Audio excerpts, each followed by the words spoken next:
Time क्या हुआ ना कि मेरे को अकेले जाना पड़ता था, पता नहीं कहाँ से मेरे अंदर इतना स्ट्रांग आ जाता था कि मैं बोल देती थी हाँ पापा मैं लेके चलूंगी, चलिए आपको कहाँ चलना है मैं लेके चलूंगी। मेरे पापा इनफैक्ट नर्वस होते थे कि लड़की है कैसे लेके जाएगी कैसे करेगी, बट मैं नहीं नर्वस होती थी। मैं मेरे को ऐसा लगता था कि हनुमान जी तो है ही, मेरे को किससे डरने की बात है। और बिल्कुल ये सही बात है, हनुमान जी के वजह से ना हर कोई मुझे हनुमान जी के रूप में मिलता था, ऐसा इंसान ना जो मुझे बहुत ज्यादा सपोर्ट करता।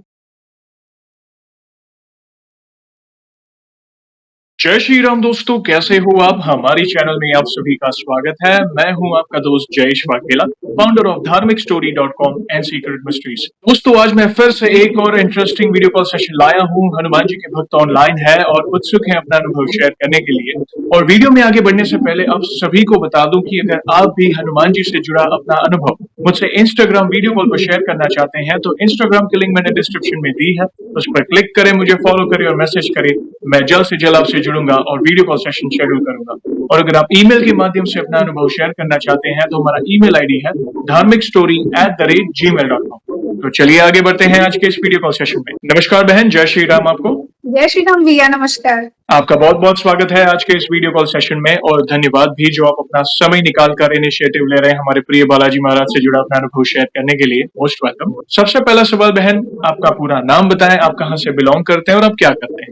भैया नमस्ते वंस अगेन, एंड मेरा नाम है विनीता दुबे। मैं एक्चुअली हूँ, आई एम फ्रॉम बिहार, लेकिन मैं रहती हूँ कोलकाता में और मैं जॉब करती हूँ, इंडियन रेलवे में जॉब करती हूँ। बहुत अच्छा लगा जानकर। वैसे आप बिहार से बिलोंग करते हैं, रहते हैं आप कोलकाता में, अभी फिलहाल आप इंडियन रेलवे में जॉब करते हैं। हम बहुत उत्सुक रहते हैं जब कोई युवा आकर अपना अनुभव शेयर करता है, प्रभु से जुड़ी अपनी फीलिंग्स बताता है, तो हम बहुत उत्सुक रहते हैं क्योंकि आज का युवा है ना बहुत कनेक्टेड है हमारे प्रभु से, तो वही हम जानना चाहते हैं। जैसे आपको पता है कि ये जो सेशन है हमारे प्रिय बालाजी महाराज से जुड़ा है, तो अगला सवाल उन्हीं से जुड़ा है। ये बताइए कि जीवन में सबसे पहले आप हनुमान जी की शरण में कब गए, कब से उनकी पूजा भक्ति कर रहे हैं, कौन से पाठ वगैरह कर रहे हैं, और साथ ही आप अपनी जर्नी को भी शेयर कर सकते हैं जिसमें जो भी आपको अनुभव हुए हैं, जिसमें प्रभु ने आपका कोई असंभव कार्य संभव किया हो या उनकी ऊर्जा महसूस की हो या कोई संकेत मिले हो, तो अपनी शुरुआत की जर्नी के बाद आप अपने अनुभव को डिटेल में शेयर कर सकते हैं। पहले तो भैया थैंक यू सो मच कि आपने मेरे को इतना अच्छा अपॉर्चुनिटी दिया कि मैं भगवान के बारे में बोल पाऊँ। और भैया ऐसे तो मेरे अनुभव बहुत सारे हैं, लेकिन अगर मैं एक दो मतलब अपना जो एकदम होता है ना कि जो मुझे भी बहुत ज्यादा पसंद है वो मैं अगर आपसे शेयर करूं, तो सबसे पहला अनुभव तो भैया ऐसा है कि मतलब मैं आपको एक बता दूं कि जैसे मैं ब्राह्मण फैमिली से बिलोंग करती हूँ, तो पूजा पाठ का माहौल हमारे घर में बचपन से ही है, मतलब शुरुआत से। तो जैसे मेरे पापा है वो मतलब पता ही आपको पंडित है, तो नॉर्मल को हम लोग को स्टार्टिंग से बताते हैं कि सूर्य भगवान को कैसे जल देना है, बिना जल दिए बेटा खाना नहीं है, पहले भगवान को जल खिलाओ फिर आप पीओ। तो ये स्टार्टिंग से हमारे घर पे ये चलते आ रहा है। तो हमारे घर में मेरे मम्मी और पापा दोनों ही हनुमान जी के बहुत भक्त हैं, ठीक है, वो बहुत पसंद करते हैं भगवान को। और भैया उन लोग को देख के हम लोग को भी बहुत अच्छा लगता है, हम लोग भी पूजा पाठ बचपन से ही करते हैं। तो बीच में क्या हुआ कि जब मैं अपने पहला शेयर तो मैं एजुकेशनल वे में करना चाहती हूँ, एजुकेशन से जुड़ा हुआ। तो क्या हुआ कि मैं तो स्टार्टिंग से पूजा करती हूँ, बट अचानक से एक टाइम आया ना जब थोड़ा मतलब कॉलेज लाइफ में इंसान बिजी हो जाता है, फ्रेंड्स हो जाते हैं, तो थोड़ा भगवान को थोड़ा सा कम मतलब टाइम नहीं होता हमारे पास, ऐसा हमको लगता है। तो मेरे साथ यही हुआ था, मैं कॉलेज जाती थी, ट्यूशन जाती थी, तो मुझे टाइम नहीं मिल पाता था और मेरा ना धीरे धीरे थोड़ा कनेक्शन भगवान से ना टूटने लगा। तो मैं पढ़ने में मतलब एवरेज स्टूडेंट थी, तो मैं ऐसा कभी हुआ नहीं था कि मैं कभी असफल हुई नहीं हूँ, जैसे हमेशा पास होती रही हूँ, सब कुछ सही बढ़िया बढ़िया चल रहा था लाइफ में। कॉलेज लाइफ में क्या हुआ कि भैया मैं अकाउंट्स ऑनर्स से ग्रेजुएट हूँ, तो मैं नॉर्मल एग्जाम दे रही थी और मेरा ऑनर्स ही था अकाउंट्स, ठीक है। तो उसमें हमारा 2 ऑनर्स पेपर होता है और 4 जनरल पेपर होता है। अब मेरा एग्जाम बहुत अच्छा गया था, फर्स्ट ईयर में मेरा मार्क्स बहुत अच्छे आए थे। सेकेंड ईयर में क्या हुआ भैया कि अब वही कनेक्शन वनेक्शन थोड़ा भगवान के प्रति नहीं उतना पूजा पाठ कर पाई थी। तो उस टाइम क्या हुआ कि मेरा जो मेन पेपर है ना अकाउंट्स का, मेरा एग्जाम बहुत अच्छा गया था, सब कुछ अच्छा हुआ था, बट जो मेरा मार्क्स आया था वो मेरा मार्क्स मतलब हम लोग का ऑनर्स में पासिंग मार्क्स होता था 35 एंड मेरे को मिला 30। तो मैं पूरी शॉक्ड हो गई कि ये कैसे पॉसिबल हो गया कि मतलब मेरा एग्जाम इतना अच्छा गया, सब कुछ इतना बढ़िया हुआ, लेकिन कैसे मेरे को इतना कम मार्क्स आ गया। तो भैया मैं बहुत परेशान हो गई, बहुत ज्यादा। और हमारा सेकंड ईयर का एग्जाम जब हो रहा था तो इधर इलेक्शन चल रहा था, तो वो थोड़ा रिजल्ट उसका लेट निकला था, इतना लेट निकला था उस टाइम छठ पूजा था, मतलब बहुत लेट निकला था यहाँ पे। तो मैं बहुत ज्यादा परेशान थी, मुझे कुछ समझ में नहीं आ रहा था कि मैं करूँ तो करूँ क्या। और फिर सेकंड ईयर में ऐसा हुआ था, तो अगर मेरे को सप्ली आ जाता है, कुछ हो जाता तो पापा को घर पे बोलती, तो फिर ऐसा होता कि मुझे थर्ड ईयर में उसके बाद सेकंड ईयर को वापस एग्जाम देना पड़ता, तो मेरा 1 ईयर लॉस हो जाता। और मैं स्टार्टिंग से पढ़ने वढ़ने में थी, तो मेरे को ऐसा लगता था कि अब मैं 1 ईयर लॉस कैसे सहूंगी, घर पे क्या बोलूंगी, बहुत टेंशन आ गई थी, मुझे कुछ समझ में नहीं आ रहा था। उसके बाद क्या हुआ कि उस टाइम क्या हुआ ना कि उस टाइम मेरे को सबसे पहले लगा ना कि यार मैं हनुमान जी का पहले बहुत पूजा करती थी, मुझे मतलब बहुत शांति मिलता था, अच्छा लगता था। अभी मैं भगवान से इतना कनेक्शन दूर कर ली हूँ, फ्रेंड्स के साथ घूमती हूँ फिरती हूँ, भगवान लोग को उतना नहीं, मतलब उतना नहीं कर पा रही हूँ, तो मैं बहुत ज्यादा सैड हूँ। ठीक है, रात में सोई तो मैं भगवान से बोलती, भगवान जी प्लीज कोई ऐसा मतलब कुछ ऐसा करो, क्योंकि आपको तो पता है कि मेरा एग्जाम अच्छा गया था, मुझे कैसे ये मार्क्स अचीव किया, और हम लोग को पेपर नहीं दिखाया गया था, मार्क्स सिर्फ था। तो भगवान ऐसा कोई चमत्कार करो जिससे मेरे मेरे साथ मतलब मैं पास तो हो जाऊं, कम से कम कुछ तो करो, ये पॉसिबल नहीं था, मैं ऐसे बोल दी थी, ये पॉसिबल तो था नहीं, आप फेल हो चुके हो तो कैसे आप पास हो सकते हो। बट स्टिल मैं भगवान से बोली, भगवान कोई तो चमत्कार करो 1-2 मार्क्स के लिए। क्या हुआ भैया कि अगले दिन मैं कॉलेज गई, तो मुझे इतना आइडिया नहीं था, तो वहां पे मेरे को जाके पता चला कि अगर आपको डाउट होता है ना तो आप स्पेशल रिव्यू करवा सकते हो, मतलब आपको कुछ पैसे लगेंगे, उससे आपको स्पेशल रिव्यू कराओगे और आपको पेपर देखने मिलेगा कि कहाँ पे आप गड़बड़ किए हो। तो मैं अपनी दीदी से हर बार शेयर करती हूँ, तो मैं उनको आके, तो मेरी दीदी ने सजेस्ट किया कि ओके तुम कर लो, अगर तुम्हें इफ यू आर कॉन्फिडेंट तो प्लीज जाओ, तुम जाके कर लो, अगर कोई बात नहीं मार्क्स कम आएगा तो कोई बात नहीं, तुम मत बोलना, तुम अपना अपनी तसल्ली के लिए कर लो। मैंने बोला ठीक है, फिर भैया मैंने अप्लाई कर दिया, अप्लाई किया, उसके बीच में आया नवरात्रि, ये सब दुर्गा पूजा वगैरह चल रहा था, उस टाइम ना मैंने बहुत अच्छे से मतलब एक होता है ना कनेक्शन, ऐसा लग रहा था कि नहीं भगवान कोई रास्ता दिखा रहे हैं। तो भगवान भगवान का मैंने उस टाइम थोड़ा सा पूजा पाठ करना स्टार्ट किया, और हनुमान चालीसा तो मैं एज यूजुअल ऑलवेज पढ़ती थी। फिर क्या हुआ ना कि मेरा स्पेशल रिव्यू का डेट आ गया, छठ पूजा के दिन ही मेरा स्पेशल रिव्यू था, मतलब यहाँ पे छठ पूजा में छुट्टी नहीं मिलता है ड्यू टू ये बंगाल है इसलिए। ओके। तो ये मेरा था, तो उस दिन मेरे पापा बोलते हैं कि उस दिन क्यों कॉलेज जा रही हो, आज कौन सा कॉलेज है, तो मैंने फिर पापा को बोला कि आज पापा अर्जेंट काम है, मैं आ जाऊंगी 1-2 घंटे में। एंड आफ्टर दैट मैं गई वहां पे, जब स्पेशल रिव्यू देखी, और मैं यहाँ पे जाते, यहाँ पे बैरकपुर में एक हनुमान जी का मंदिर है स्टेशन के पास में, वो वाले बहुत मतलब बहुत ही ज्यादा वो पॉपुलर हनुमान जी है, मतलब वहां पे हर हर भक्त जाते हैं, हम मेरा कॉलेज बैरकपुर में ही था, तो मैं वहां पे गई और मैं वहां पे लिटरली भगवान को बोली कि भगवान प्लीज मैं जा रही हूँ, प्लीज मुझे कुछ पॉजिटिव न्यूज देके ही वहां से भेजना। तो मैं गई और स्पेशल रिव्यू मैं गई, तो वहां पे पेपर जब मुझे दिखाया तो भैया यू कांट बिलीव, मैं भी बिलीव नहीं की थी। उसके बाद से तो जो हुआ, मतलब मैं भगवान क्या बोलूं, मैं वहां पे गई कि किसी से कैसे इतना बड़ा मिस्टेक हो सकता है। वहां पे मेरा 10 मार्क्स उन्होंने काउंट ही नहीं किया था, मतलब 10 मार्क्स मुझे नहीं था। आप सोचिए, मतलब मेरे अब सीरियसली मेरा एजुकेशन, मैं अपने एजुकेशन के लिए बहुत सीरियस हूँ, इसलिए मेरा, तो वहां पे मैं गई, वहां पे जाके देख रही हूँ तो वो लोग 10 मार्क्स दिए ही नहीं थे।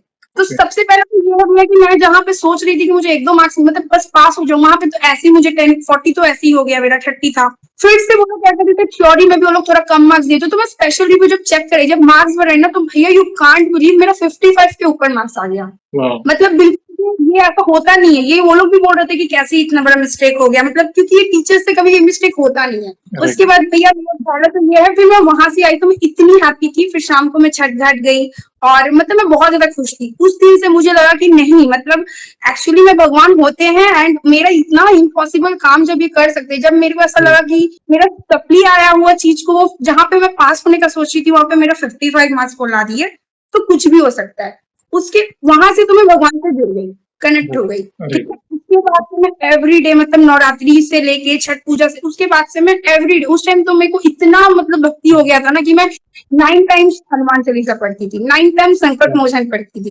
तो मेरे पापा देख के बोलते थे कि बाप रे इतना इतना, मतलब पापा को बहुत अच्छा लगता था क्योंकि वो भी पूजा पाठ करते थे। तो मेरा 1-2 घंटा तक मैं बैठ के लिटरली मेरे को बहुत अच्छा लगता था। तो पहला तो भैया इसमें मेरा एजुकेशन से जुड़ा हुआ है कि ये बहुत ही बड़ा, मतलब मेरे हिसाब से ये बहुत बड़ा मेडिकल है कि जहाँ पे आप श्योर नहीं हो कि आपको 30 मार्क्स मिला, वहां से आपको जबकि भैया उस टाइम मैं बस इतना भगवान को बोल रही थी कि बस मुझे पॉजिटिव न्यूज से भेजना है।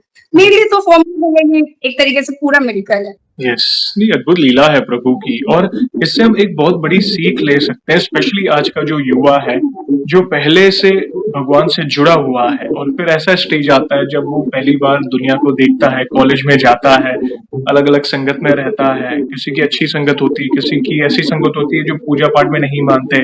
तो होता है, ये एक टाइप की परीक्षा होती है जब आप अपने आप को बाहर रख रहे हो और फिर उसी सिचुएशन में कई बार हम फ्लो में आके प्रभु को भूल जाते हैं, जो हमारे जो रूट्स हैं, हमारी संस्कृति को भूल जाते हैं। मगर कोई प्रॉब्लम नहीं, भक्त चाहे भगवान को भूल जाए लेकिन भगवान कभी अपने भक्त को नहीं भूलते। उन्होंने ऐसी लीला रची कि वे फिर से देखो, आपने पेपर तो अच्छा लिखा था, कहीं ना कहीं जो करेक्शन में एरर था टीचर्स की तरफ से, प्रोफेसर्स की तरफ से, लेकिन ये वो एक तरफ की लीला थी, प्रभु ने फिर से आपको उनकी शरण में बुलाया और फिर वो कनेक्टिविटी प्रभु से फिर से जाए और उसे देखकर इनफैक्ट अच्छा लगा कि आपके घर में जो वातावरण है, आप ब्राह्मण फैमिली से हो, वो बचपन से ही वो संस्कार दिए जाते हैं और वो भक्ति आपको अपने पिताजी से मिली। और देखिए, जब आप फिर से प्रभु की शरण में आए, 9 बार हनुमान चालीसा पढ़ने लगे, तो आपके पिताजी कितने प्रफुल्लित हुए, उनको कितनी खुशी हुई, सोचिए। तो ये प्रभु की लीला है, जो होता है अच्छे के लिए होता है, इसलिए कहता है ना, भगवद गीता में भी कहा है, जो होगा अच्छे के लिए होगा। तो ये जो हुआ, थोड़ी देर के लिए आपको लगा कि अरे पैरों तले जमीन हिल गई कि मैं, भले मैं एवरेज स्टूडेंट हूँ, पास हो जाती हूँ, मगर इस बार तो लाइक 35 की जगह मिनिमम 35, उसमें 30 आए और रिकरेक्शन में कुछ आंसर्स 10 मार्क के रह गए थे, उसके अलावा भी जैसे टोटल फिर आपने बताया कि ओवरऑल ऑलमोस्ट 55 के आसपास। तो ये लीला है प्रभु की। थैंक यू वेरी मच, बहुत इंपॉर्टेंट पॉइंट रखा आपने। जो भी युवा है प्लीज इस बात को नोटिस करें, आप किसी भी एनवायरनमेंट में जाएं, कितने भी बड़े लेवल पे पहुंच जाए, या आप कॉलेज में हो या मल्टीनेशनलाइज कंपनी में हो या जहां पे भी हो, भगवान को कभी ना भूले, अपने रूट्स को कभी ना भूले। भैया एक तो ये है एजुकेशनल पार्ट, और सबसे मैं ये बात आपको बताना भूल गई कि 55 ही नहीं है तो सेकंड ईयर के, और जब फिर तो भी बिल्कुल मैं तो पूजा पाठ और साथ साथ पढ़ाई दोनों मेरा एक साथ चल रहा था। और ऐसा हुआ भैया कि तो मैं सोच भी नहीं सकती थी, मैं जिंदगी में कभी, मैं बोली एवरेज स्टूडेंट हूँ, मैं कभी टॉप नहीं हुई हूँ, कभी भी टॉप नहीं हुई थी। लेकिन इस बार देखिए भगवान का भक्ति के साथ साथ मैंने पढ़ाई, हर बार पढ़ाई करती थी तो एवरेज स्टूडेंट बन के रह गई। इस बार भगवान क्या भी शरण जब आई, भगवान का जब भक्ति ली, तो इस बार मैं कॉलेज में टॉप कर गई, और ये मेरे लिए बहुत ही ग्रेटफुल मूवमेंट था भैया, बहुत ग्रेटफुल। मेरे को मतलब कॉलेज से मैं अपने कॉलेज की फर्स्ट टॉपर निकली, और भैया जहाँ पे मेरे को, मैं कभी स्कूल लाइफ से लेके आज तक कभी टॉप का मैं देखी नहीं, मतलब किसी को कोई फर्स्ट आता है तो कैसा फील होता है। और मैं कॉलेज में ग्रेजुएट हुई हूँ, तो मुझे बहुत अच्छा लगता है। और जो भी मेरा ये चीज सुनता है कि ग्रेजुएशन में मतलब टॉप करना बहुत बड़ी बात है, तो मैं इसका पूरा क्रेडिट हनुमान जी के ऊपर देती हूँ पूरा, क्योंकि पहले भी मैं पढ़ाई करती थी बट कभी टॉप तो नहीं आई। इस बार देखिए पढ़ाई के साथ मैंने हनुमान जी के शरण में गई। मैं बिल्कुल अपने आप को मानती हूँ कि मतलब भैया मैं इसके लिए बहुत ग्रेटफुल हूँ, और मैं मेरा इस टाइम से तो बिल्कुल मैं भक्ति में, मतलब मुझे लगा कि कुछ तो शक्ति है, डेफिनेटली कुछ शक्ति है। पापा मम्मी जो हमें सिखाते हैं, पेरेंट्स जो हमें बोलते हैं, गलत नहीं है, हम जो चाहेंगे वो हमें मिलेगा, डेफिनेटली मिलेगा, लेकिन भगवान को भूलना नहीं है। बिल्कुल भूलना नहीं। और ये एक यहाँ पे पॉइंट बहुत इंपॉर्टेंट कही आपने, जैसे आप हनुमान चालीसा करते थे, नित्य हनुमान, क्योंकि कई बार क्या होता है यहाँ पे और एक इम्पोर्टेंट चीज है कि हम ये नहीं प्रमोट करते कि सिर्फ भक्ति करो कर्म ना करो, या सिर्फ भक्ति करो पढ़ाई मत करो, सिर्फ भक्ति करके जाओ पास हो जाओ, ऐसा नहीं है। आप अपनी जो मेहनत है वो तो करनी ही है, अपने जो कर्म है, पढ़ाई है, या आप जो भी कार्यस्थल में हो, आपको तो मेहनत तो करनी ही है, मगर साथ में अगर हम प्रभु की आराधना करें, हाँ, उससे क्या होता है, जैसे हनुमान चालीसा है, उसमें बल बुद्धि विद्या हर एक चीज है, तो उसमें बुद्धि योग देते हैं प्रभु, अंदर से बल देते हैं, ठीक है। तो स्पेशली आज का जो युवा है, जो विद्यार्थी है, उन्हें तो बहुत जरूरी है कि वे प्रभु की शरण में रहे, नित्य हनुमान चालीसा का पाठ करे, सुंदरकांड का पाठ करे। जरूरी क्यों है? क्योंकि स्पेशली पढ़ाई के वक्त एक तो कंसंट्रेशन लेवल, मेमोरी पावर, तो ये सारी चीजें प्रभु हमें प्रदान करते हैं। जो हमारी याद शक्ति है, जो कंसंट्रेशन, क्योंकि हम भटक जाते हैं, कॉन्फिडेंस लेवल लो हो जाता है, तो ये बहुत इंपॉर्टेंट है। तो कर्म तो करने, प्रभु की आराधना इस तरह काम आएगी कि वे बल बुद्धि विद्या प्रदान करेंगे, जिससे आपके रास्ते खुलते जाएंगे। प्लीज कंटिन्यू करें। तो भैया एक तो ये एजुकेशनल का हुआ, उसके बाद से तो मैं बिल्कुल बहुत ज्यादा, मैं बताइए आपको, भक्ति से बहुत कनेक्टेड हो गई, मुझे बहुत अच्छा फील होता था। फिर एक टाइम है, मतलब ये 2019 की मैं बात बता रही हूँ, तब की बात है। फिर भैया मैं ग्रेजुएट हो गई 2020 में। फिर उसके बाद क्या हुआ ना कि मुझे जब से मेरे साथ ये सब अच्छा होने लगा ना, तो मेरे को हनुमान जी से एक अलग ही कनेक्शन जुड़ने लगा। मतलब मुझे, मैं पापा के साथ बैठती थी तो पापा से, मैं, मेरे पापा को इन सब के बारे में ज्यादा नॉलेज थी, मैं उनके साथ बैठती थी तो मैं हमेशा यही सब के बारे में पूछती रहती थी, पापा हनुमान जी के बारे में बताइए, उनके कितने रूप है, क्या है, मतलब उनके बारे में मेरे को जानने में बहुत अच्छा लगने लगा। मतलब ऐसा लगता था कि नहीं, मेरे को जानना है, इनके बारे में हर चीज जानना है, ये क्या क्या कर सकते हैं, कैसे इनकी भक्ति होती है। तो मेरे पापा ने फिर वही सुंदरकांड आपने बोला इसलिए मैं बता रही हूँ। मेरे पापा ने बोला कि जब तुमको इतना पसंद है, इतनी पसंद है तुमको हनुमान जी, जब तुमको इतना अच्छा लग रहा है तो हनुमान चालीसा, संकट मोचन, बजरंग बाण, ये सब तो हर कोई करता है, तुम उनके लिए टाइम निकालो, तुम दिखाओ कि तुम उनसे कितना, तुम उनको कितना मानती हो, तुम उनको टाइम निकालो, तुम उनको सुंदरकांड सुनाओ। तो मैं, इससे मुझे ऐसा लगा कि भैया मुझे उतना नहीं आइडिया था, मुझे लगा कि संस्कृत नहीं होता है। मैं पापा को बोली, पापा संस्कृत तो मुझे आता नहीं है, तो मैं कैसे, गलती वलती हो गया, तो पापा बोले ऐसा कुछ नहीं है, संस्कृत डेफिनेटली भगवान लोग के सामने हम लोग संस्कृत में पाठ करते हैं, क्योंकि वो भगवान लोग का प्रिय शब्द होता है, मतलब प्रिय लैंग्वेज होता है। बट ऐसा नहीं है, अगर आपको जितना आता है आप हिंदी में बोलो, आप हिंदी में उनको बोलो। और वैसे भी आप सुंदरकांड करोगी तो ऐसा नहीं है कि संस्कृत में करोगी तो ही भगवान तक हो जाएगा, आप हिंदी में भी भाव से करोगी तो उतना ही आपको फल मिलेगा। तो मुझे फिर लगा कि नहीं, मुझे सुंदरकांड करना है। तो फिर पापा ने बोला कि सुंदरकांड अगर करोगे तो फिर आपको, आपके अंदर पेशेंस बहुत होना चाहिए, क्योंकि ये 2-3 घंटे का होता है। आपको ऐसा नहीं फ्लो में आके बोल दे रहे हो कि हाँ सुंदरकांड करूंगी। आप अगर कोई चीज का संकल्प ले रहे हो कि नहीं, आपको अगर करना है तो आपको उतना पेशेंस होना चाहिए, आपको एवरी डे करना है, जब तक कि कोई बहुत बड़ी प्रॉब्लम ना आए। तो फिर वहां से फिर मैं सुंदरकांड वगैरह के बारे में थोड़ा थोड़ा जानी, पापा बताए, हनुमान चालीसा। फिर मेरे पापा और एक चीज है जो बताए थे कि बजरंग बली के जो 12 नाम है, जो भैया आपने भी शेयर किया अपने ये में, तो पापा मेरे बोलते थे कि मतलब एवरीडे जो सुबह में आप उठो तो जो हम लोग का जो रिचुअल्स है कि हाथ, दोनों हाथ को देख के वो राग रगे बस्ती लक्ष्मी वाला जो बोलना पड़ता है, उसके अलावा आप एवरीडे उठो, सुबह उठते आप खोलते ही आप बजरंग बली के 12 नाम खोलो, आप देखना आपका दिन का शुरुआत कितना अच्छा होगा, आपको कोई प्रॉब्लम नहीं आएगी, आपका सब काम एकदम स्मूथली होता रहेगा। तो भैया वो भी हम लोग फॉलो करते हैं, हमारे घर में सब लोग सुबह उठते ही, हम लोग आँख खुलते ही हम लोग सबसे पहले हनुमान जी के 12 नाम लेते हैं, उसके बाद ही हम पैर नीचे रखते हैं। तो भैया एक तो ये है, और एक आपने बोला ना कि असंभव कार्य, तो मतलब मैं क्या बताऊं, प्रभु की लीला के बारे में आप सुनते हैं, आप एवरीडे सुनते हैं। तो मेरे साथ स्टोरी हुआ है उसमें भी, और एक मेरा असंभव काम है, वो मेरे पापा का हेल्थ को लेके है।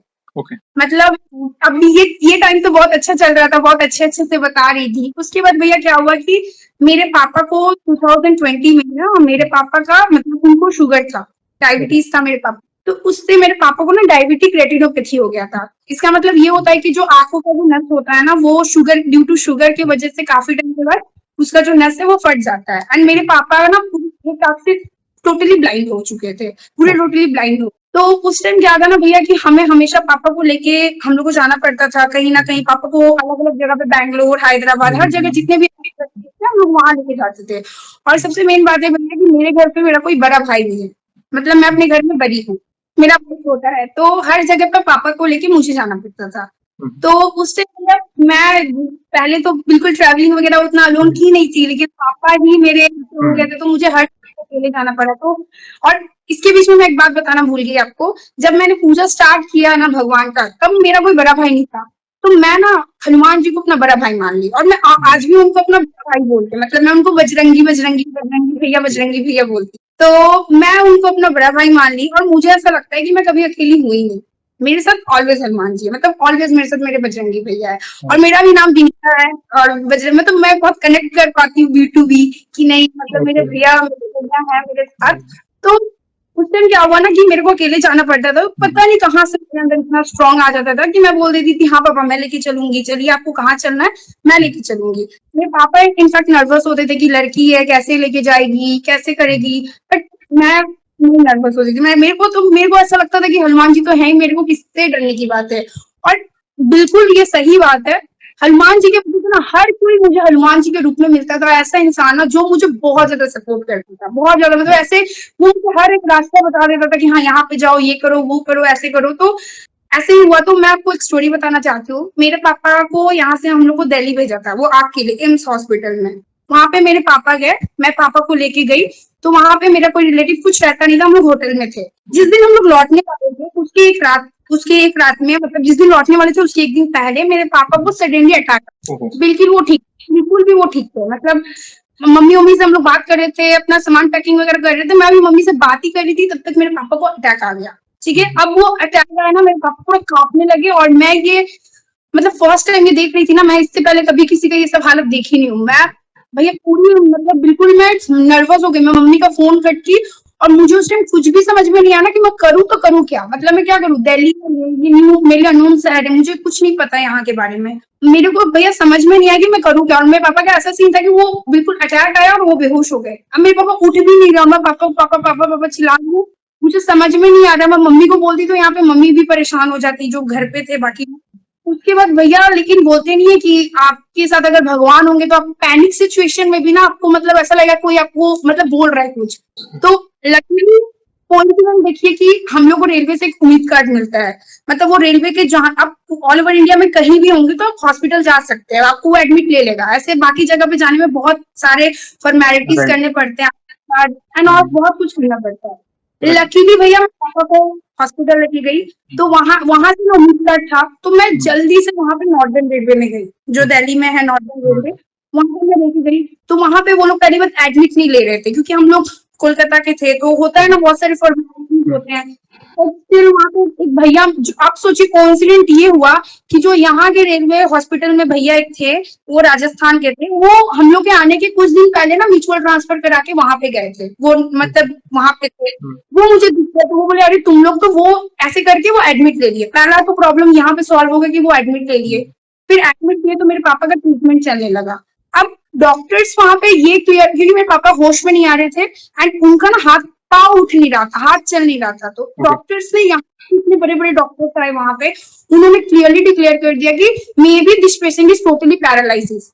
भैया मैं वहां पे पूरे शॉक्ड कि मैं अपने पापा को लेके आई हूँ कोलकाता से दिल्ली पैदल चल के, और यहाँ मेरे पापा व्हील चेयर में जाएंगे, मतलब उससे मुझे कुछ भी समझ में नहीं आ रहा था। मतलब मैं बहुत ज्यादा शॉकिंग हो गई थी, मैं सोची मैं घर पे कैसे बोलूंगी, मतलब मम्मी का हाल, मैं बहुत डर गई थी उस टाइम। भैया मैं हनुमान जी से बहुत कनेक्टेड थी, वहां पे कैनॉट प्लेस में एक हनुमान जी है, उनके बारे में सब जानते होंगे। तो मैं अंदर ही अंदर मनी मन में ना बिल्कुल हनुमान जी का वो 12 नाम, क्योंकि मैं हमें कभी भी मैं कोई भी सिचुएशन में होती हूँ, मैं ऑल टाइम हनुमान जी के 12 नाम बोलती रहती हूँ। कभी भी ऑफिस में भी काम कर रही हूँ, कुछ कहीं भी रहती हूँ, मैं 12 नाम तो बोलती ही बोलती हूँ, मतलब एक आदत सा हो गया है। उस टाइम भैया मैं बोल रही थी, और मैं मन में मैं भगवान से प्रे की कि भगवान प्लीज, मैं कभी गई भी नहीं थी कैनॉट प्लेस के जो बजरंग बली थे वहां पे, बोली कि भगवान प्लीज अगर आप मेरे पापा को ठीक कर दोगे, क्योंकि मेरे को ऐसा लगता है कि कोई जो काम इम्पॉसिबल होगा ना, कोई पॉसिबल नहीं हो सकता विदाउट हनुमान जी, मतलब मुझे ऐसा लगता है। तो वो भैया मैं वहां पे क्या कि मैं भैया भगवान को बोली कि प्लीज भैया मेरा नॉर्मली आप प्लीज मेरे पापा को ठीक कर दो, मेरे पापा को एटलीस्ट इतना कर दो, हम लोग एटलीस्ट अपने अपने स्टेट में चले गए, कोलकाता चले गए, राइट। और अगर ऐसा कर दिए तो मैं आपके मंदिर में आऊंगी, और जब तक रहूंगी तब तक आऊंगी। ऐसा मैंने बोल तो दिया, बोल दी, लेकिन मुझे तो पता नहीं था कि इतने अच्छे होते हैं भगवान, वो मेरा बात सच में मान लेंगे। और लिटरली क्लियर कर दिए थे वहां के डॉक्टर्स की मेरे पापा पैरालिसिस हो चुके हैं, इनको कोई ऑपरेशन ना क्या करना होगा, ऐसे मेरे से साइन करवाने होते अगले दिन।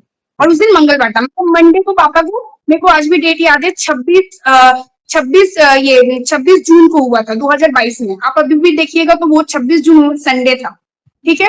27 जून को मंडे था, मंडे को मैं पापा को एडमिट कराई उड़ाई, वहां पे वो लोग बोले कि ट्यूजडे को यहाँ पे सर्जरी होता है, आप यहाँ पे साइन कर दो, उनका सर्जरी हो गई। और मैं रात भर भगवान से बस यही प्रे की, और मैं खाना नहीं खाई, मैं भगवान को यही बोली कि जब तक आप मेरे को गुड न्यूज नहीं सुनाओगे मैं नहीं खाऊंगी।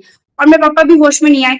अगले दिन जब मेरे पापा सुबह उठे ना, आप बिलीव नहीं करोगे, डॉक्टर्स भी बिलीव नहीं किए, ये कोई बिलीव नहीं करेगा जिसको मैं बोलूंगी। मेरे पापा अगले दिन जिनका पैर नहीं उठ रहा था, जो होश में नहीं आ रहे थे, अगले दिन वो उठे, और मतलब अब ऑब्वियस तबीयत जब खराब था तो वो पूरा तो एकदम उठ के एकदम स्ट्रांग होके तो नहीं चल पाएंगे, लेकिन जहां पे उनकी पैर चल नहीं रही थी, कांप रही थी ऐसे करके, वहां पे सोचिए वो उठे और अपने पाँव पे भी खड़े हुए, और मुझे बोले कि वो तरह से पकड़ के वॉशरूम लेके चलो। भैया मेरा रोंगटा सीरियसली खड़ा हो रहा है, मैं बिलीव नहीं कर पाई, मतलब ये कैसे पॉसिबल हो सकता है। डॉक्टर्स भी बोल दी, डॉक्टर्स आके ना, जब पैरालिसिस होता है आपका ना, तो वो आके चाबी से चेक कर दे, मेरे पापा को कुछ फील नहीं हो रहा था। मेरे पापा को क्लियरली बोल दिया गया था कि वो पैरालिसिस हो चुके हैं, बट स्टिल सोचिए बिल्कुल वो मतलब चलने लगे। डॉक्टर बोले कि अच्छा तुमको मतलब कमजोरी के कारण हुआ है, वो नस का कोई इशू है उसके लिए हुआ, मतलब डॉक्टर्स भी शॉकिंग में चले गए। उसके बाद वहां पे 15 डेज मेरे पापा एडमिट थे नॉर्दर्न रेलवे में, वहां पे उनकी ट्रीटमेंट चली।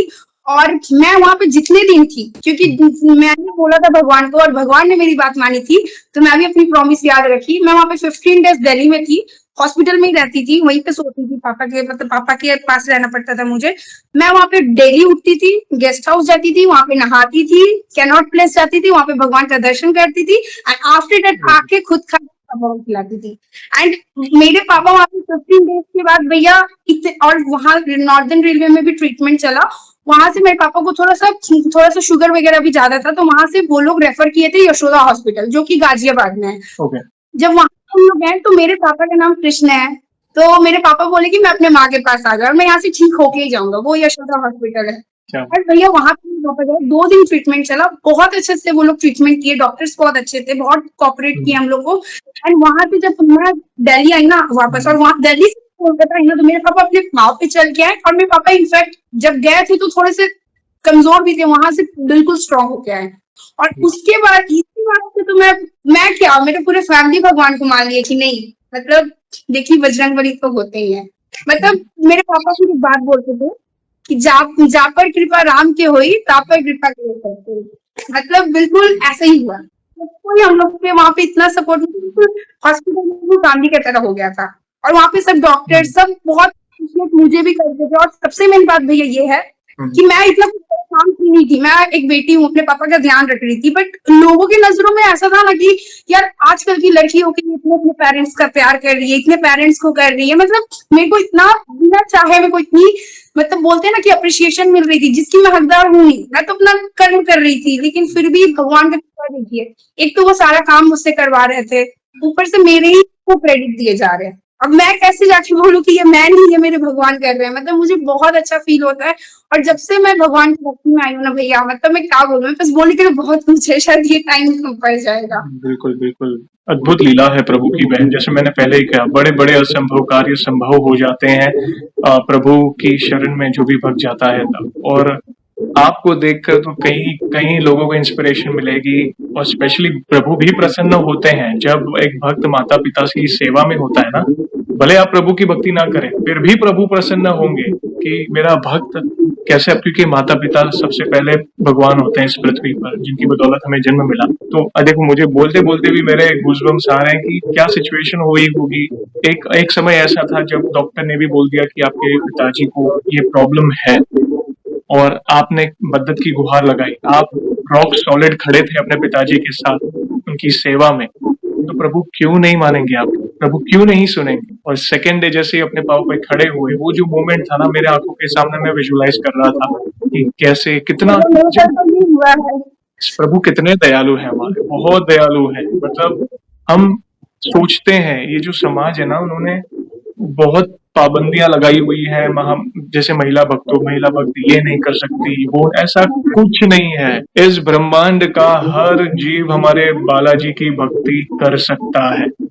महिला पुरुष ये तो हम शरीर से हैं, बाकी अंश तो हम उनके हैं। तो सच्चे दिल से मदद की गुहार लगाओ। और आपने तो उन्हें बड़ा भाई माना है, तो वे तो सगे भाई से भी बढ़कर आपके आखिरी सांस तक आपकी सहायता के लिए हाजिर रहेंगे। मतलब आप साएं की तरह आपके साथ की, चिंता ना कर बहन, मैं तेरे साथ हूँ, और क्या चाहिए।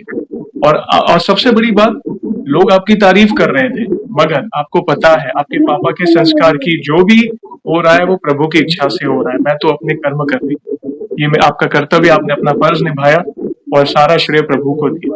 अद्भुत लीला, प्लीज कंटिन्यू करें। तो भैया ये उसके बीच में ये भी था नॉर्मली कि उस टाइम ना मैं व्रत करती थी। मतलब मैं और एक बात बताना चाहती हूँ कि बहुत लोग ऐसा बोलते हैं ना कि आप जो वर्किंग वुमेन होती है या फिर जो स्कूल जाते हैं बच्चे, बहुत लोग ये वो उनको व्रत नहीं करना चाहिए या फिर उनको टाइम नहीं मिल पाता है, खाना पीना नहीं चाहिए, ऐसे बहुत लोग बोलते हैं। लेकिन भैया मेरा ये मानना है कि आजकल मैं एक मैसेज देना चाहती हूँ कि आजकल जैसे कि लोग अपने डाइट्स के लिए, अपने हेल्थ के लिए बहुत कुछ कर रहे हैं। आजकल नॉर्मल डॉक्टर भी बोलते हैं ना कि एक दिन आपको फास्टिंग में रहना चाहिए, ताकि आपको एक दिन रिलैक्स हो कि आप कुछ खाए पिए ना, सिर्फ वाटर पे रहे, फ्रूट्स पे ऐसे रहे। तो अगर आप भगवान को ही वो रीजन बना लेते हैं कि ठीक है मैं भगवान के लिए ऐसा एक दिन कर सकती हूँ, तो सोचिए कि आप भगवान की पूजा तो बाद में करिएगा, आपका खुद का हेल्थ कितना सही रहेगा। Yes. तो ये भैया मैं मैसेज देना चाहती हूँ लोगों के लिए जो सोचते हैं कि नहीं मैं काम कर रही हूँ, मैं कहीं जा रही हूँ तो मैं व्रत नहीं रख सकती हूँ। भैया मेरा 3 इयर्स हो गया अभी और टू बी कंटिन्यू है, मतलब मैं 3 इयर्स से ज्यादा हो गया ना मैं फास्टिंग करती हूँ ट्यूसडे का। मैं मतलब इसको बहुत प्राउडली नहीं बोलती हूँ क्योंकि ये मैं भगवान के लिए नहीं कर रही हूँ, मतलब भगवान तो इस पे खुश हो रहे प्रसन्न हो रहे वो अलग बात है भैया, ये मैं खुद के लिए कर रही हूँ। क्योंकि एक दिन फास्टिंग रखना बहुत इंपॉर्टेंट है और रीजन आपके भगवान बनते हैं, रीजन अगर आपके हनुमान जी बनते हैं, इससे हनुमान जी भी खुश हो जाएंगे और आप तो खुश हैं ही। तो मैं जब दिल्ली में थी तो उस टाइम भी मैं फास्टिंग करती थी हॉस्पिटल में कहीं भी जाती हूँ तो मुझे मेरे रिलेटिव से बहुत लोग बोलते हैं कि क्यों फास्टिंग कर रही हो, तुम ऐसे फास्टिंग कर रही हो तुम्हारी तबीयत खराब हो जाएगी, तुमको पापा को देखना है, आपको देखना है। बट मैं किसी की बात नहीं सुनती हूँ और मेरे को ऐसा लगता है कि किसी को भी किसी की बात नहीं सुननी चाहिए। जो आपको दिल में करे, जो आपको दिल करे, जो आपको जैसे भगवान की श्रद्धा है, जैसे आपको अच्छा लग रहा है कि नहीं भगवान को मैं प्रसन्न कर पाऊंगी, हैप्पी कर पाऊंगी, या फिर आप खुद हैप्पी हो रहे हो तो वो चीज करना चाहिए। और मैं ट्यूसडे का मैं तो सबको बोलना चाहूंगी कि आपके जो भी चैनल्स के माध्यम से मुझे देख रहे हैं मैं तो यही बोलूंगी डेफिनेटली जो भी हनुमान जी से थोड़ा बहुत भी कनेक्टेड है उसको एक दिन तो डेफिनेटली करना चाहिए। अगर हनुमान जी के लिए नहीं तो खुद के लिए डेफिनेटली आप लोग करो, एक दिन फास्टिंग रखो, आप देखो आपकी हेल्थ कितनी अच्छी हो रही है, आप कितने पॉजिटिव फील करोगे, बहुत अच्छा लगेगा और आपको करके बहुत अच्छा फील होगा कि मतलब मैं भगवान के लिए कर रहा हूँ या कर रही हूँ। वो कहता है ना कि हम अपने आप को जैसे हम श्रृंगार करते हैं, हम अपने आप को देखते हैं और हम सोचते हैं कि मैं ऐसे तैयार होऊंगा या होंगी तो मतलब लोगों को अच्छा लगेगा, लोग कॉम्प्लीमेंट करेंगे, मतलब कहता है ना, मगर क्या कभी हमने ये सोचा है कि मैं ऐसा क्या करूं जिससे मेरे प्रभु प्रसन्न हो। तो कोई भी एक नियम बांधना जरूरी है, ये मैंने अपनी व्लॉगिंग चैनल में भी कहा है, कोई भी एक नियम बांधो, आप व्रत उपवास करो या मतलब जो भी एक, जैसे मंदिर जाना हुआ, पूजा पाठ में कोई नियम लो, तुलसी की माला धारण हम कर सकते हैं या कोई भी एक ऐसा संकल्प जो नित्य हम फॉलो कर सकते हैं। उससे क्या होगा पता है, ठीक है, हेल्थ के लिए हो या जो भी XYZ रीजन, वो हमें स्मरण कराएगा कि मैं मेरे प्रभु के प्रति समर्पित हूँ। कई लोग होते हैं जैसे कंठी, जैसे हम तुलसी की माला पहनते हैं तो कई बार हम पहले हम नॉनवेज खाते थे, फिर एक बार प्रभु की शरण में फिर वो नॉनवेज अच्छा नहीं लगेगा, मगर फिर भी आपके आजू बाजू में वो कंपनी होती है आपके दोस्तों की जो हमें फोर्स करते हैं, मगर ये कंठी ही, ये यही बात तिलक हो, टीका हो, ये एक नियम है तो वो हमें स्मरण करेगा नहीं मुझे इन सब चीजों से दूर रहना है, अंतरात्मा ही आपको मना कर देगी। तो ये एक नियम है जिसमें आप बंधे हो कि आप चलो, ऐसा नहीं कोई चीज मांगने के लिए या प्रभु के मुझे मैं इसलिए व्रत कर रही हूँ कि मुझे ये चीज, ऐसा नहीं, आप नॉर्मल भी करो। ऐसा लोग संकल्प लेते हैं तो जरूरी है कि इच्छा पूर्ति के लिए ही संकल्प ले, आप नॉर्मल भी संकल्प लीजिए, कोई दिक्कत नहीं है। तो ये बहुत इंपॉर्टेंट बात कही और स्पेशली जब ये युवा के श्रीमुख से ये सब सुनने मिलता है ना बहन, तो बहुत अच्छा लगता है कि नहीं, आज का जो युवा है वो सही दिशा में है। और भैया मैं और एक स्टोरी बताना चाहती हूँ कि 2021 में जब मैं ये व्रत करना स्टार्ट की थी तो सबसे पहले भैया मैं इस व्रत के बारे में कुछ नहीं सोची, जैसे आप बोले मतलब मैं बिल्कुल व्रत करने वाली, मतलब ऐसा मुझे कुछ था नहीं कि मैं व्रत करने वाली हूँ, ऐसा मेरे को प्लानिंग नहीं था, बस मैं भगवान से कनेक्टेड थी, पूजा करती थी एंड मेरा ये नियम था, जैसे आपने बोला ना एक नियम बांधना चाहिए, तो मैं एक नियम रखती थी कि मेरे को ट्यूसडे को नहीं खाना नमक बाहर का, और ऐसे ही भैया हम लोग वेजिटेरियन है, हम लोग तो बाहर का कुछ खाते नहीं है। तो अपने घर पे ही मेरे को एक दिन ट्यूसडे के दिन मैं ओनली स्वीट्स खाती थी, मतलब मीठा में खाती थी, फ्रूट्स हो गया, फल हो गया, मिठाई हो गया, यही सब खाती थी। तो सडनली क्या हुआ कि एक मेरी मम्मी मेरा भक्ति देखती थी, तो मेरी मम्मी ने बोला मुझे, मेरी मम्मी ही सबसे पहले मुझे प्रेरणा की कि तुम व्रत करो, तुम जब नहीं खा रही हो, जब तुम नहीं कुछ कर रही हो तो तुम एक संकल्प लेकर तुम व्रत करो कि हाँ मैं करूंगी। तो उस टाइम क्या हो गया कि मेरी मम्मी ने मुझे बोला ये 2021 में अप्रैल में कि तुम व्रत क्यों नहीं करते, तुम व्रत क्या करो हनुमान जी का। और मम्मी ने बोला भी कब, जब जो हनुमान जन्मोत्सव होता है उसके 2 दिन पहले। तो मेरी मम्मी मुझे बोली तो मैंने सोचा कि हाँ मम्मी तो सही बोल रही है, मुझे करना चाहिए, मैं तो खाती भी नहीं हूँ कुछ भी।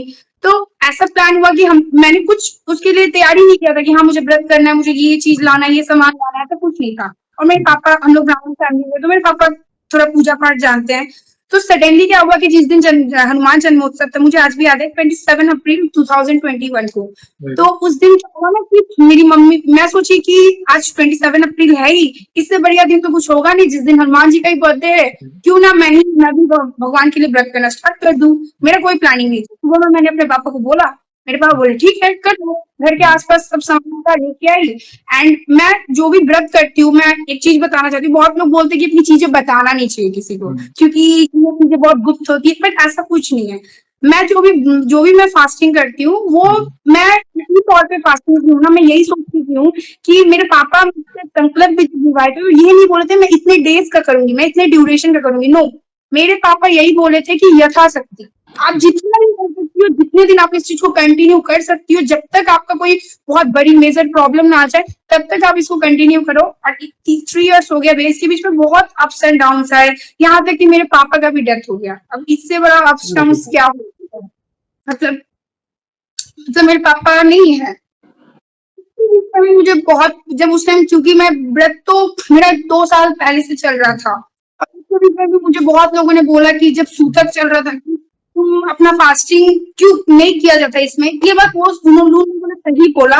फिर मैं सोची कि मैं तो व्रत कर रही हूँ यथाशक्ति, और मेरे पापा का उस टाइम जब डेथ हुआ था, जो 13 दिन बाद 10-12 दिन होता है, उस टाइम समझ में नहीं आ रहा था कि मैं क्या करूं, क्योंकि मेरे को नहीं नमक खाना था, मतलब मुझे नहीं खाना था, मुझे ऐसा मेरा मन मान चुका है कि मेरे को नहीं खाना है ट्यूसडे को। तो फिर मैं भैया फिर वही रात में, और मैं जब भी टेंशन होती हूँ तो मैं रात में सोच के सोती हूँ, और कुछ ना कुछ अगले दिन तक मुझे मिल जाता है कि मुझे क्या करना है। तो मैं उस दिन मंडे को, मेरे पापा का डेथ भी मंडे को ही हुआ था, तो अगले दिन ट्यूसडे था, और मुझे अगले दिन खाना पड़ता है, उसमें तो खाना ही पड़ता है, उसमें सूतक में आप नहीं कर सकते फास्टिंग। मैंने बहुत सोचा, मैंने बहुत लोगों से आइडियाज दिया, लेकिन किसी का आइडिया ना मैच नहीं कर रहा था, मतलब सब मुझे बोल रहे थे खा लो, ये सब में नहीं किया जाता है। फिर मैंने ना रात में सोचा, और मैंने एक चीज मतलब रेडी किया अपने आप को, ठीक है मैं व्रत तो नहीं करूंगी, क्योंकि व्रत कर देना, क्योंकि ये भी फैमिली रिचुअल है, जैसे मैं भगवान को मान रही हूँ, भी मेरा फैमिली है, सब कुछ है। बट मैंने उस टाइम क्या किया ना, कि मैंने बोला कि खाना है, मतलब व्रत नहीं कर सकते, लेकिन ऐसा थोड़ी है कि नमक ही खाएंगे तो ही हमारा व्रत टूट जाएगा। खाती थी, बट जो जैसे कि कुछ मीठा बनता था ना, जैसे कुछ भी मीठा हो गया, हलवा हो गया, ये सब। और मैं जब व्रत में रहती हूँ ऐसे नॉर्मल डेज में, तो मैं कुछ नहीं खाती हूँ, मैं लिटरली मतलब पानी और ज्यादा से ज्यादा हुआ तो भैया बनाना खाती हूँ, उसके अलावा मैं खाना बिल्कुल नहीं खाती हूँ। तो उस टाइम मैंने भगवान से बोला कि भगवान सॉरी, मैं तो बहुत छोटी हूँ, मुझे तो कोई आइडिया नहीं है कि मैं गलत कर रही हूँ कि सही कर रही हूँ, लेकिन मैं खाऊंगी भी अपने पापा के लिए, लेकिन मैं नहीं खाऊंगी तो मेरे भैया के लिए, क्योंकि मैं नहीं तोड़ना चाहती हूँ। मतलब मैं बोली ना, मेरे मन में ऐसा कुछ नहीं है कि हाँ मैं इस रीजन से कर रही हूँ तो मेरा ब्लड टूट जाएगा, ऐसा कुछ नहीं है। मैं इसको कंटिन्यू करना चाहती हूँ तब तक जब तक शायद मैं जिंदा रहूँ, क्योंकि इससे बड़ा प्रॉब्लम किसी के लाइफ में नहीं आएगा। तो मैं ये मानती हूँ कि जब तक मैं जिंदा हूँ तब तक मैं इस चीज को कंटिन्यू कर लूँ, अगर मैं कर सकती हूँ तो भैया उस टाइम मैंने डिसाइड किया कि ठीक है मैं खाना खाती हूँ, लेकिन जैसे मेरा एक रूल है कि मैं व्रत के दिन में मिठाई भी नहीं खाती, बाहर का भी नहीं खाती, मिठाई भी नहीं खाती। बहुत लोग बोलते हैं आप एक टाइम खाते एक टाइम व्रत कर सकते हैं, तो मैं ये सब कुछ नहीं करती, ये सब मेरे रूल के खिलाफ है। तो मैंने उस टाइम बहुत ही स्मार्टली सोचा कोई बात नहीं, मैं अपना रूल भी तोड़ूंगी, मतलब मेरे हिसाब से तो रूल टूट गया, मैं उस टाइम खाना खा लेती हूँ, क्योंकि वो सब में मीठा भी कुछ बनता है, ठीक पुआ हो गया, ये सब जो बनता था वो मैं खा लेती थी। और मेरे मन में ये भी था कि ठीक है बहुत लोग तो खाते ही करते हैं, मैं नमक नहीं खाती थी, तो मेरा भैया वो दोनों चीज बैलेंस हो गया। तो मुझे बहुत ही अच्छा लगता है जब मैं अभी सोचती हूँ कि मैं नहीं खाया, अगर मैं शायद तोड़ देती तो शायद मैं खुद को माफ नहीं कर पाती, उस टाइम मैं नहीं सोच पाती। और मुझे बहुत लोगों ने आइडियाज दिया कि आप खा लो, इसमें नहीं किया जाता है। तो मैंने एक पंडित जी, उनसे भी मैंने पूछा, मैंने बोला कि पंडित जी क्या मैं गलत कर रही हूँ, मतलब मैं नहीं खाते? तो उन्होंने बोला ऐसा कुछ नहीं होता है, व्रत नहीं किया जाता है, व्रत नहीं कर सकती आप, लेकिन जिसको अगर किसी को खाने का मन नहीं है, किसी की तबीयत खराब हो गई, तो जबरदस्ती वो थोड़ी खाएगा, तो आप कुछ गलत नहीं कर रही है, आप कर सकती हैं। तो भैया यही है कि मैं यही बोलना चाहती हूँ कि अप्स एंड डाउन बहुत आते हैं, बट डिपेंड करता है आप पे कि आप कब भगवान को छोड़ना चाहते हैं। अगर आप कर सकते हैं ना, तो आप किसी भी सिचुएशन में भगवान को पूजा कर सकते हैं, ये मैं मानती हूँ। अगर आपको छोड़ नहीं सकती है, छोटी सी रीजंस भी बहुत बड़ी चीज है छोड़ने के लिए।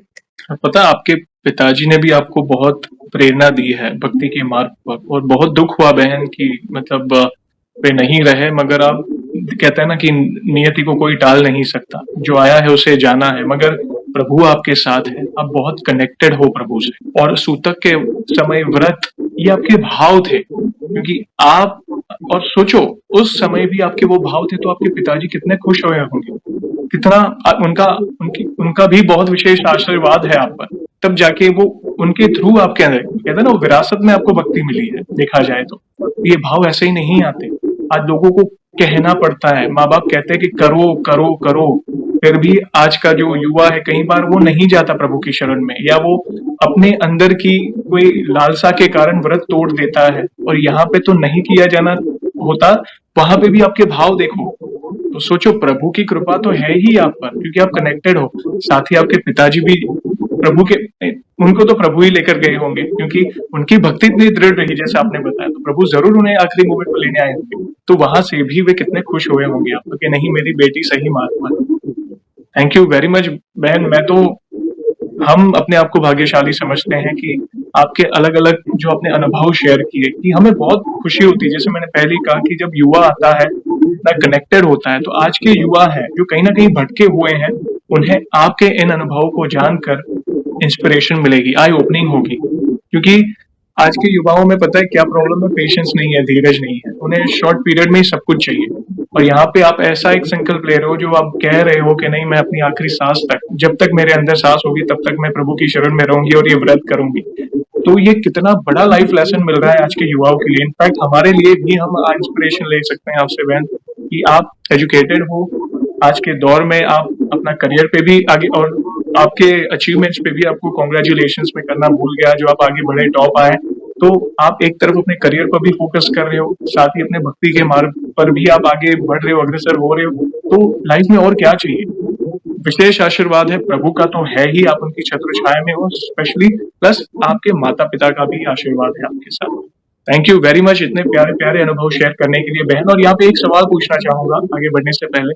जैसे आज हम आपका अनुभव सुन रहे हैं, वैसे आपने हमारी चैनल में बाकी भक्तों के भी अनुभव सुने होंगे, जिससे आपको इंस्पिरेशन मिली होगी।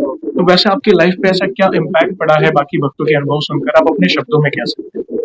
भैया मतलब मतलब मैं अगर इन शॉर्ट बोलना चाहूंगी तो सबसे पहले आपका चैनल से भी बहुत कुछ जुड़ा है। मैंने बोला ना, मेरे पास बोलने के लिए बहुत कुछ है, लेकिन बोलना यहाँ पे बहुत कम है, तो क्या बोलूं। लेकिन आपके चैनल्स के थ्रू मैं एक चीज मानती हूँ कि आपका जो चैनल है ना, वो बहुत लोगों को मोटिवेट करता है। जैसे कि आपके चैनल से मैं पर्सनली एक चीज सीखी हूँ कि जैसे काफी लोग बोलते हैं ना कि जो आप भक्ति कर रहे हो, जो चीजें कर रहे हो ना, वो आप किसी के साथ शेयर मत करो। ऐसा मैं बहुत लोगों से सुनी अपने आसपास में कि अपनी चीजों को छिपा के रखना चाहिए। वो भी करेक्ट है, वो सही बोल रहे हैं, क्योंकि आजकल बहुत ज्यादा थोड़ा शो ऑफ के भी वे में चल जा रहा है। लेकिन मैं आपके चैनल से ये देखती हूँ ना कि नहीं, आपके चैनल से ऐसे बहुत लोग हैं ना जो अपनी चीजें शेयर करना चाहते हैं। आपके चैनल से बहुत लोग होते हैं जो भगवान से और ज्यादा कनेक्टेड हो रहे हैं, क्योंकि कोई इंसान खुद से एनालिसिस करेगा ना तो उसको लगेगा कि क्या हो रहा है मेरे साथ, ये छोटी बात है, या फिर कोई सोचता है कि मुझे बहुत बड़ी बात है। बट आप देख रहे हैं आपके चैनल्स के थ्रू इतने लोग आपसे आके अपने अपने एक्सपीरियंस शेयर करते हैं, तो फिर मतलब समझ में आता है कि नहीं यार, मतलब रियली गॉड तो है, मतलब आसपास हम सबके साथ है, मतलब सब अपने अपने एक्सपीरियंस बता रहे हैं। सबके लोगों का एक्सपीरियंस इतना बड़ा है, सबके लोगों के एक्सपीरियंस इतने मिरेकल है कि मतलब आप लोग जब आपके थ्रू मैं किसी का सुनती हूँ उनका अनुभव, तो मतलब मैं खुद शॉकिंग होती हूँ कि मतलब मेरे साथ क्या हुआ है। मेरे से भी अच्छे यहाँ पे लोग हैं जिनके उनसे मेरे से भी बड़ा बड़ा मिरेकल हुआ है। फिर मतलब ऐसा लगता है कि नहीं, मतलब आपके चैनल्स के थ्रू भैया बहुत लोग मोटिवेट होते हैं। और मैं तो यही बोलूंगी कि जो भी आपके चैनल्स को देखते हैं, जो भी आपको देखते हैं, जो हम लोग अपने एक्सपीरियंस आके शेयर करते हैं, जो भी देख रहे हैं, उनको हमसे सीखना चाहिए एंड डेफिनेटली और ज्यादा से ज्यादा जुड़ना चाहिए। और अपने जो, अगर आपकी वजह से किसी का भला हो, अगर आपके कुछ एक्सपीरियंसेस की वजह से कोई इंसान भगवान के भक्ति के मार्ग पे जा रहा है, तो ये सबसे बड़ा चीज है मेरे हिसाब से। तो ये तो चैनल से मिलता है। थैंक यू सो मच आपको भी भैया कि आप इतने अच्छे चीज कर रहे हैं, जो कि मतलब इंसान इतना ज्यादा एक्साइटेड हो रहा है कि नहीं, मैं अपने जाके एक्सपीरियंसेस भैया को शेयर करूँ, तो कितने लोग जानेंगे जो हनुमान भक्त होंगे। और ये सब कृपा एक्चुअली हनुमान जी की वजह से हुआ है। बैठे हैं, मैं भी आपसे ये पीछे बैठे हैं, यही करा रहे हैं, ये वही करा रहे हैं, हम तो नियमित है। और आप जैसे भक्त इनिशिएटिव ले रहे हैं, वही बड़ी बात है। क्योंकि कहीं ये मैंने कहा ना, समाज में लोग कहते हैं कि नहीं शेयर करना चाहिए, अगर हम शेयर करेंगे तो प्रभु की कृपा कम हो जाएगी या कोई प्रॉब्लम आ जाएगी। ऐसा नहीं है। क्या चीज शेयर नहीं करनी चाहिए कि भाई कोई ऐसी चीज जैसे गुप्त मंत्र हो या गुरु मंत्र हो या कोई ऐसी चीज। हाँ, बाकी आपके जीवन में अगर कुछ अच्छा हुआ है जिससे किसी का भला हो सकता है, तो क्यों शेयर ना करें? हम प्रभु के नाम का प्रचार कर रहे हैं, हम राम नाम का प्रचार कर रहे हैं, तो उससे बड़ा पुण्य का काम और क्या? आप किसी को उंगली बता रहे हो अच्छे मार्ग पर, तो उससे कितना पुण्य मिलेगा आपको? अगर आपके अनुभव से कोई अपना अनुभव रिलेट करेगा, जैसे आप एज ए महिला भक्त अपने पापा के साथ एकदम रॉक सॉलिड खड़े थे उस सिचुएशन में। तो कहीं न कहीं कोई महिला भक्त अंदर से अपने आप को लो फ़ील कर रही होगी, वो आपका अनुभव देखकर जिसे सेम प्रॉब्लम है उसके घर में, तो कितना कॉन्फिडेंट फ़ील कर पाएगी, नहीं, इन महिला भक्त ने किया तो मैं भी करूँगी, मैं भी हनुमान जी की शरण में जाऊँगी, चालीसा का पाठ करूँगी। कोई विद्यार्थी अगर निराश हुआ है, अगर पढ़ाई में कुछ प्रॉब्लम आई है, तो वे भी हनुमान जी की शरण में जाएँगे। तो कितना पुण्य का काम है। तो यस, हमें इनफैक्ट प्राउडली कहना चाहिए कि नहीं, आज जो भी कुछ भी हूँ मैं, आज मेरे प्रभु की कृपा से हूँ, मेरे प्रभु मेरे साथ खड़े हैं। सबसे मेन बात है ना भैया कि जब मेरे पापा जब 2023 में जब मेरे पापा एडमिट थे ना हॉस्पिटल में, यहाँ पे बीच हॉस्पिटल है कोलकाता में, वहां पे मेरे पापा एडमिट थे। तो जिस दिन मैं अपने पापा को हॉस्पिटल लेके गई ना, जिस दिन उनका मतलब बहुत ज्यादा तबियत खराब हो गई, तो उस दिन आप बिलीव नहीं करोगे, ये बहुत मतलब सडनली मुझे याद है, मुझे ऐसा लग रहा है कि मुझे बोलना चाहिए ये। तो इसलिए मैं बता रही हूँ, बीर सिंह हॉस्पिटल के बाहर ना वहाँ पे मतलब बहुत बड़ा ग्राउंड टाइप का है, मतलब कैंटीन वगैरह है। वहां पे जनरली कोलकाता इतने वहां पे क्राउडेड एरिया है कि वहां पे मतलब जनरली वहां पे बंदर वगैरह लोग आता नहीं है, मतलब ज्यादा नहीं रहता, हॉस्पिटल है। बट मैं एक चीज बताना चाहती हूँ कि मैं जो अपने लाइफ से सीखी हूँ, अगर आपके लाइफ में कुछ बुरा भी होगा ना, तो अगर आप सच में भगवान को मानते हैं और भगवान भी आपको उतना ज्यादा मानते हैं, तो वो जरूर कोई हिंट देंगे आपको, आप जिससे आपको पता लग जाएगा कि ये सब कुछ बुरा होने वाला है, तो वो पहले से ही स्ट्रॉन्ग कर देंगे। और अगर आपकी लाइफ में कुछ अच्छा भी होगा ना, तो भी वो पहले से हिंट दे देंगे, आपको लगने लगेगा कि फीलिंग आने लगेगा कि अब अच्छा होने वाला है।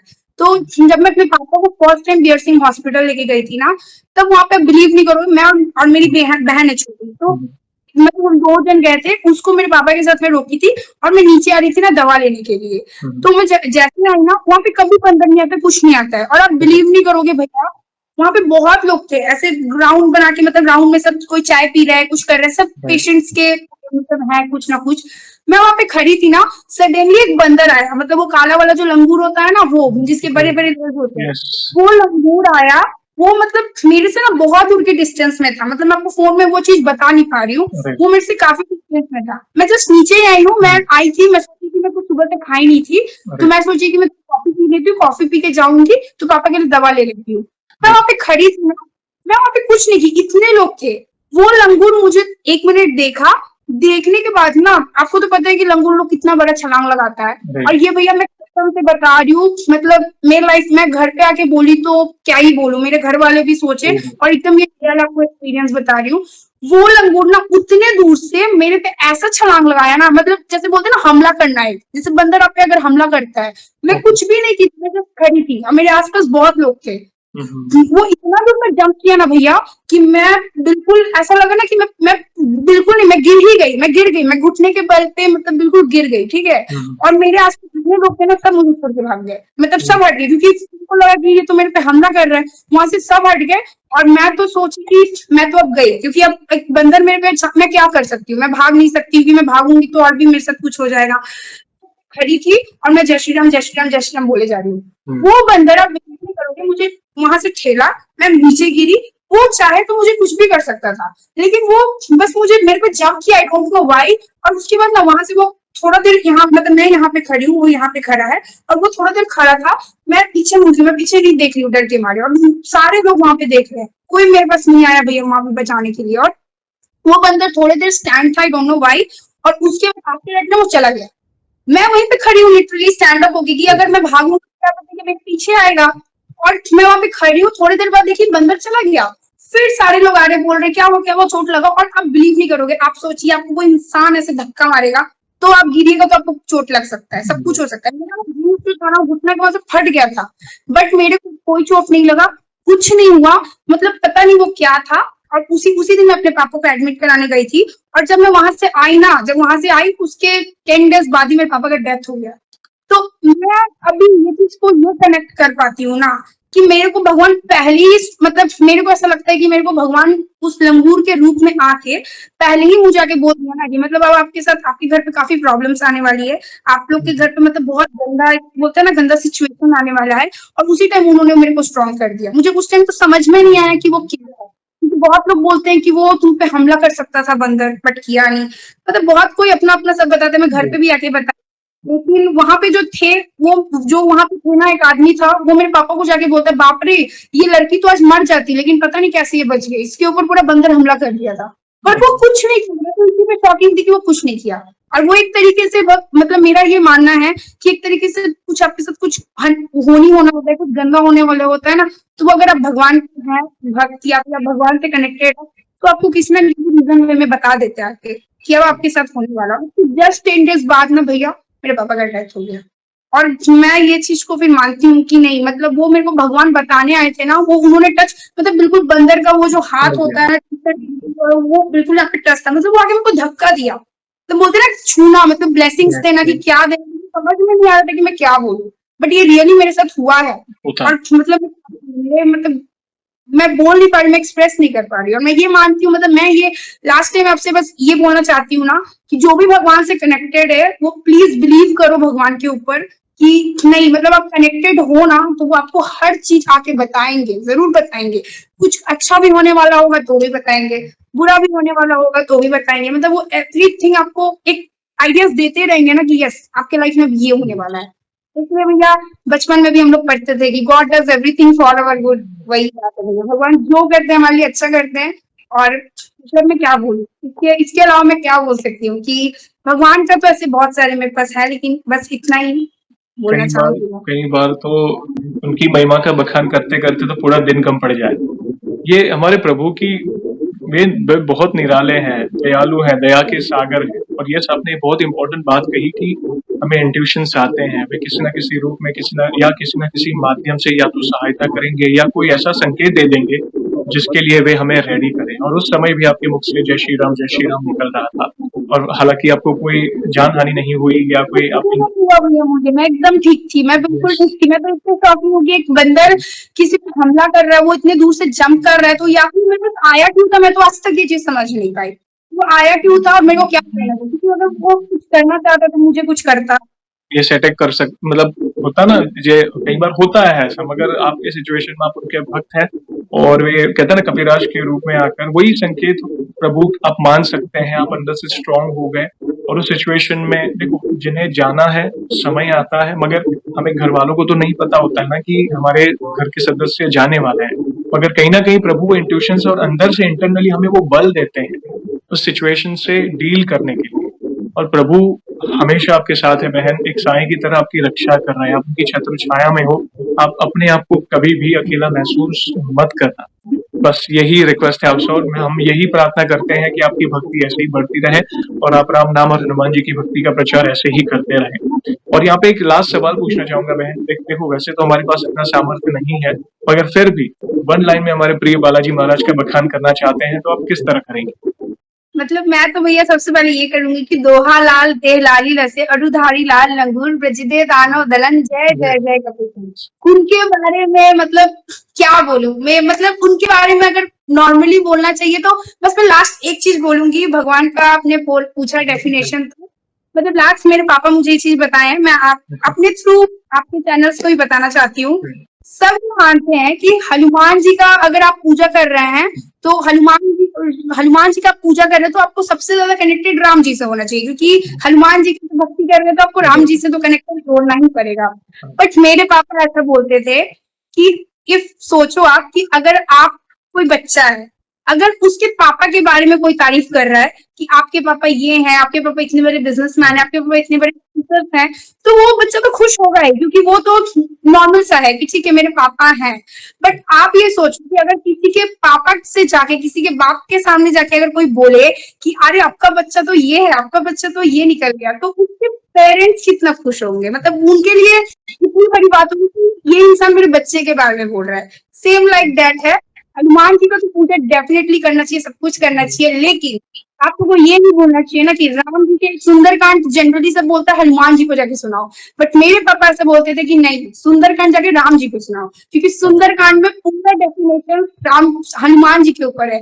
और हनुमान जी अपना कभी हैप्पी नहीं होते हैं, उनको हमेशा ऑलवेज चाहिए कि उनका जय श्री राम सीता मारा उनके बारे में बोलो। बट अगर आप राम जी के सामने जाके सुंदरकांड का करोगे ना पाठ, तो राम जी बहुत हैप्पी होते हैं कि ये मेरे बेटे के बारे में ऐसा ये बोल रहे हैं। मतलब वो हनुमान जी से आप जाके कुछ बोलोगे ना तो हनुमान जी मे भी डिले कर सकते हैं, मे भी, बट अगर राम जी को आप बोलोगे ना तो वो प्रिंसिपल है, वो Yes. तो जरूर बोलेंगे मेरे बेटे के बारे में बोल रहा है, इसका काम तो होना चाहिए, फिर इस पे तो एक अलग से इसके ऊपर नजर रखो। तो मैं यही बोलना चाहूंगी कि भगवान हनुमान जी, बजरंग बली, जो बालाजी जिस रूप में आप करते हो वो तो करो ही, लेकिन सबसे मेन बात है कि श्री राम जी के पास भी जाके ना आप हनुमान जी की तारीफ करो। जैसे हनुमान जी को श्री राम पसंद है, वैसे श्री राम जी को भी हनुमान जी ही पसंद है।